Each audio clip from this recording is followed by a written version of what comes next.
Assalamualaikum warahmatullahi wabarakatuh. Perkenalkan, nama saya Ismansah, NIM 19042122. Baiklah, kali ini saya akan bahas tentang materi T-square, round test, Man-Whitney, Wilson-Son, Friedman, dan ring experiment. Yang pertama adalah T-square. Yang pertama adalah buka program SPSS. Kali ini kita menggunakan SPSS versi 21. Setelah program sesuai terbuka, selanjutnya klik variable view untuk proses pengisian variabel penelitian sesuai dengan ketentuan. Berikutnya, jika sudah berhasil pada tahap pengisi versi variabel, langkah selanjutnya klik data view, kemudian masukkan skor jawaban untuk variabel sumber air minum dan variabel kejadian diare di atas sesuai kolom variabel yang tersedia. Yang ketiga, langkah selanjutnya dari menu SPSS, pilih menu analisis deskriptif, lalu klik cross tab. Yang keempat, muncul kotak dialog dengan nama cross tab. Berikutnya masukkan variabel sumber air minum ke kotak raw S. Yang kelima, langkah berikut klik statistik, muncul kotak dialog dengan cross tab. Statistik berikan pada tentang P pada bagian teaser, lalu klik continue pada layar. Yang keenam, terakhir klik OK, maka akan muncul output SPSS akan saya investasikan, tafsirkan. Ini adalah gambar output pertama, ini adalah gambar output kedua. Output ketiga yang seperti saya tampilkan di bawah ini. Run test. Untuk run test adalah buka program SPSS, lalu klik variable view, kemudian pada kolom nama, ketikkan X1 baris kedua X2 dan baris ketiga Y. Untuk yang kedua, pada bagian ini kita hanya perlu memasukkan data penelitian sesuai dengan variabelnya.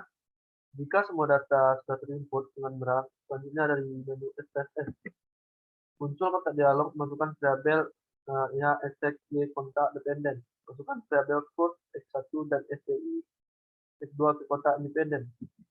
Yang kelima, muncul kotak dialog linear regression, masuk step, berikan tanda centang P pada understand Z untuk residual.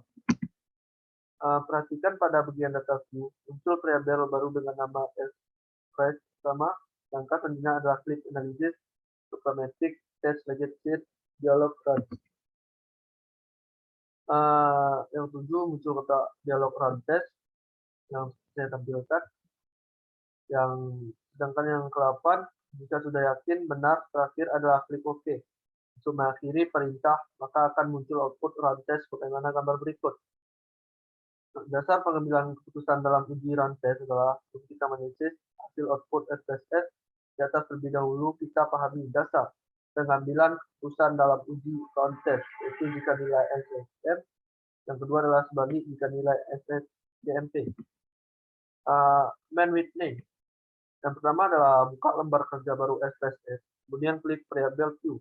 Pada kolom nama, satu tuliskan hasil, dan pada baris kedua tuliskan kelompok. Pada bagian label, hasil tuliskan hasil belajar IPA, dan untuk kelompok tulisan kelas, lalu klik kolom kedua dari Paulus. Yang kedua, maka muncul kotak dialog, dan akan muncul tabel yang di bawah ini. Yang ketiga, langkah berikutnya klik data view, terlihat di layar ada dua variabel, yakni hasil dan kelompok, maka masukkan data hasil belajar untuk kelas A dan kelas B. Dimulai dari hasil belajar kelas A, kemudian diikuti hasil belajar kelas B. Yang keempat, setelah semua data terinput dengan benar, maka selanjutnya klik menu analisis, kemudian klik non-parametric, klik, lalu klik agensi dialog, kemudian klik flow independen. Maka muncul kotak dialog flow independen sampel, tes, kemudian masukkan variabel hasil belajar IPA, ke kolom tes variabel. Yang keenam, maka muncul kotak dialog flow independen sampel reference, selanjutnya pada bagian grup pertama tuliskan angka 1, pada grup kedua tuliskan 2. Lalu klik continue di gambar yang di bawah ini. Yang 7, dengan begitu maka akan muncul output Man-Whitney test bagaimana berikut. Wilson-Son. Seperti biasanya, langkah pertama buka program SPSS, kemudian klik variable view. Pada tampilan ini akan memberikan nama dan kelengkapan untuk variabel penelitian dengan ketentuan. Setelah penamaan variabel dibuat, langkah selanjutnya klik data view, lalu isikan data penelitian di atas sehingga akan tampak di layar sebagai berikut. Langkah ketiga berikutnya klik menu analysis, lalu pilih non-parametric, terus kemudian pilih latency dialog, lalu pilih dua redline sampel. Yang keempat, maka di layar akan muncul kotak dialog di bawah ini. Maka akan muncul output Wilson net line test sebagai berikut. Selanjutnya tentang materi statement. Seperti biasa, langkah pertama, buka lembar kerja baru SPSS, lalu klik variable view untuk mengisi nama, desimal, label, metode, dan lain-lain. Setelah itu klik data view, lalu masukkan data berat bagian ke-15 orang responden tersebut sesuai dengan waktu berat pada mereka ditimbang. Itu merupakan uji normalitas. Ini maka langkah adalah nilai standardized residual dari ke sampel data, caranya klik menu analysis. Maka muncul kotak dialog yang saya tampilkan di bawah ini. Selanjutnya klik add, kemudian klik event, maka muncul kotak dialog event. Masukkan string variable pd awal 3000.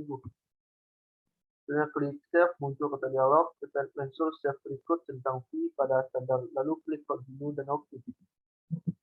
Keenam, abaikan output SPSS yang keluar. Selanjutnya buka data view, maka di situ ada 4 variabel baru bernama Z1, Z2, dan Z3, dan Z4 yang disebut dengan standardized residual.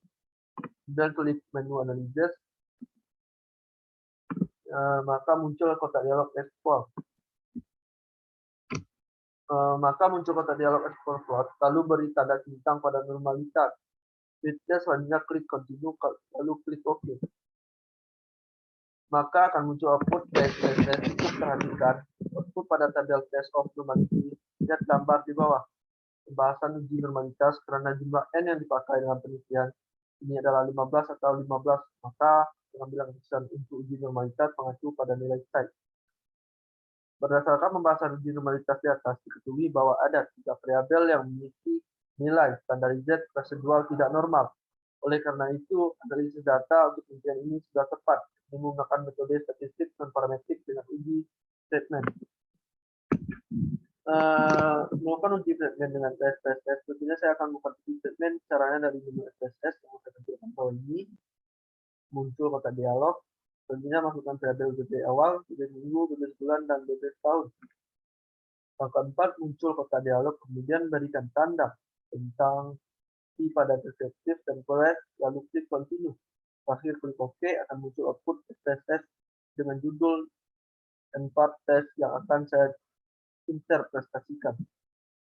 Interpretasikan output uji statement SPSS, tabel output pertama, tabel output kedua, range, sedangkan tabel output ketiga, tes statistik. Range experiment, buka program SPSS. Kali ini saya menggunakan SPSS versi 21. Kemudian klik variable view pada kolom nama, baris pertama tuliskan X dan baris kedua tuliskan Y. Yang kedua, klik data view. Pada tampilan data view terlihat ada 2 buah variabel, yakni variabel X dan Y. Selanjutnya tuliskan atau masukkan data penelitian untuk masing-masing variabel. Jika data sudah diinput dengan benar, lanjutkan klik menu analysis. Muncul kotak dialog deferred correction yang saya tampilkan di bawah ini. Yang kelima, maka muncul kotak dialog collection action pada bagian missing value. 6, klik OK, maka akan muncul output korelasi range experiment. Hanya itu yang dapat saya sampaikan. Terima kasih.